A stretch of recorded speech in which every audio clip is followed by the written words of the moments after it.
안녕하세요. 오늘은 제2장 예수님께 순복함의 두 번째 시간으로 넷째 날입니다. 넷째 날 제목은 예수께 나를 순복시키는데 방해가 될 수 있는 것은 무엇인가? 하나님께 순복한다는 것은 자신의 의지를 포기하는 것인가입니다. 내 마음 깊은 곳에서 우러나오는 자발적인 순종을 하나님께 하고 싶은 이 온전한 순복은 하나님의 전지전능하심을 우리를 가장 좋은 길로 인도하고 계신다는 믿음이 있어야만 가능합니다. 내 생각과 내 의지대로 내 삶을 결정하는 것 대신에 그 결정권을 하나님께 드리고 하나님의 결정에 순복하기 위해서는 우리는 하나님에 대한 신뢰심이 있어야만이 가능합니다. 저는 본문에 나오는 이 내비게이션의 비유가 적절하다라고 생각합니다. 우리가 새로운 길을 갈 때에 내비게이션을 한 번 정도는 사용해 보지 않은 분이 아마 아무도 안 계실 것입니다. 저는 개인적으로 이 내비게이션을 정말 좋아합니다.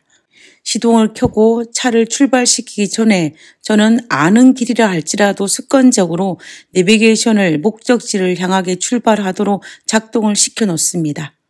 처음 가는 길은 당연히 내비게이션을 사용하지 않고는 출발조차 하지 않습니다.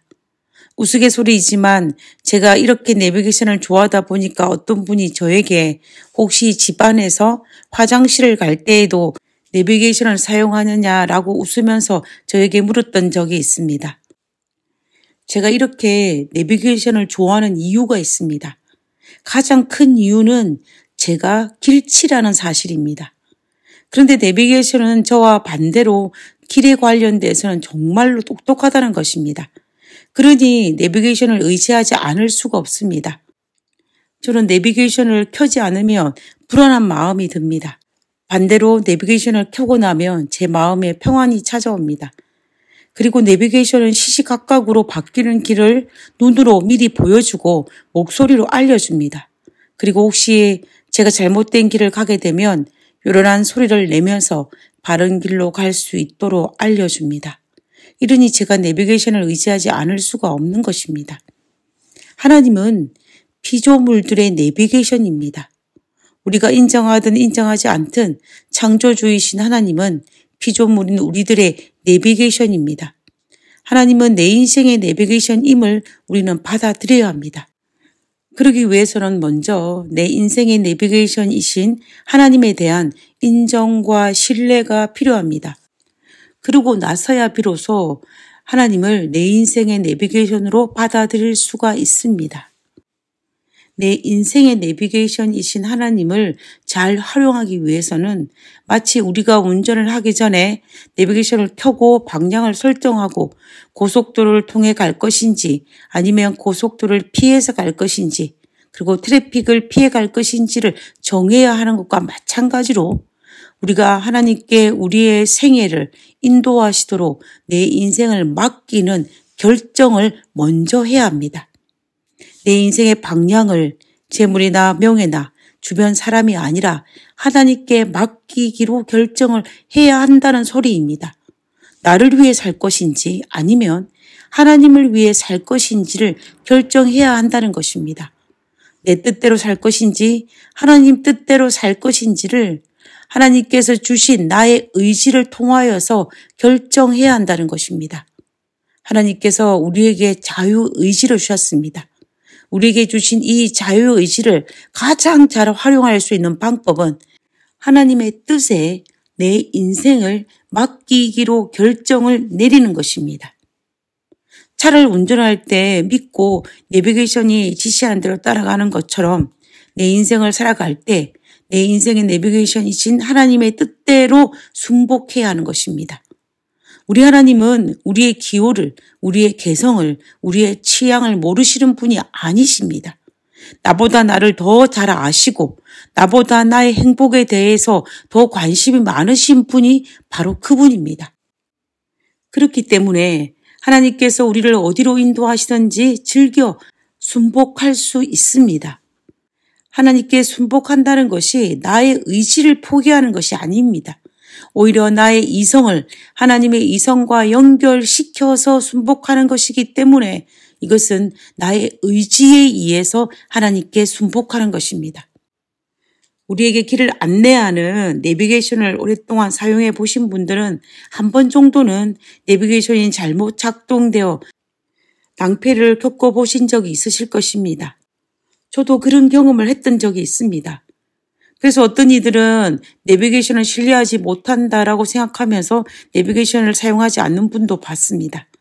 그러나 저 같은 경우는 그럴지라도 저보다 훨씬 똑똑하기에 믿기로 결정하고 내비게이션을 애용하는 것입니다.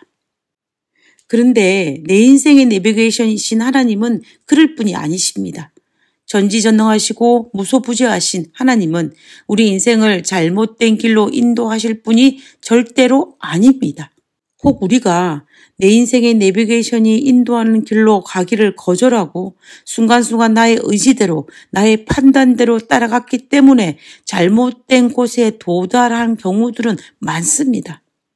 그러나 그럴지라도 그때에도 내 인생의 내비게이션 하나님은 여전히 작동하고 계십니다. 잘못된 그곳에서 다시 올바른 길로 가도록 하나님께서 내 인생에 관여하심으로 새로운 길을 보여주시는 것입니다. 그때 우리는 하나님께 순복하고 하나님께서 인도하시는 길로 따라가는 것이 필요합니다. 어쩌면 우리가 살아가는 삶 동안 얼마나 이런 일들이 반복될지 모릅니다. 그러나 염려할 필요는 없습니다. 믿음의 조상이었던 아브라함도 야곱도 내 인생의 내비게이션이신 하나님께서 인도하신 대로 따라가기로 결정하고 따라갔지만 간혹 자주 자신의 판단으로 딴 길로 걸어갔을 때에 하나님은 다시 하나님의 길로 갈 수 있도록 새로운 길로 안내하셨습니다. 비록 고난을 겪기는 하였지만 회개하고 하나님 앞에 순복할 때에 하나님은 축복을 허락하셨습니다. 그렇기 때문에 우리는 매일매일 하나님 앞에 순복하는 것이 필요합니다. 오늘 본문에서는 우리가 처음 하나님 앞에 순복하기로 결정하는 이 침례를 언약이라고 했고 매일매일 하나님 앞에 순복하는 것을 헌신이라고 했습니다. 우리가 오늘 변함없이 하나님 앞에 순복하는 이 헌신은 오늘도 하나님과 맺은 그 첫 언약을 따라 살기를 원한다는 뜻이며 오늘도 그 첫 언약을 지키고 있다는 반증이라는 것입니다. 그러므로 구약의 제사 제도에서 매일 아침 저녁으로 번제를 드린 것처럼 우리도 매일 하나님 앞에 순복이 필요합니다. 이것이 오늘도 내 인생의 내비게이션이신 하나님을 따라가고 있다는 하나의 증거가 되는 것입니다. 그렇게 살아가면 우리의 삶은 하나님께 영광이요 많은 사람들에게 축복의 통로가 될 것입니다. 우리의 삶이 하나님께 영광이요 모든 사람들에게 축복의 통로가 되는 그런 삶을 살게 되시기를 바라면서 기도하고 마치도록 하겠습니다. 기도하겠습니다. 하늘에 계신 저희들의 아버지, 하나님께서 인도하시는 그 길을 따라가기를 원합니다. 우리를 붙들어주셔서 하나님의 인도하시는 그 길을 따라갈 수 있도록 도와주시고 우리의 연약함을 불쌍히 보시어 우리를 붙들어 주옵기를 간구합니다. 오늘 하루도 하나님께서 인도하시는 그 길을 따라가는 하루가 되기를 간구하며 거룩하신 예수님의 이름으로 기도드렸습니다. 아멘.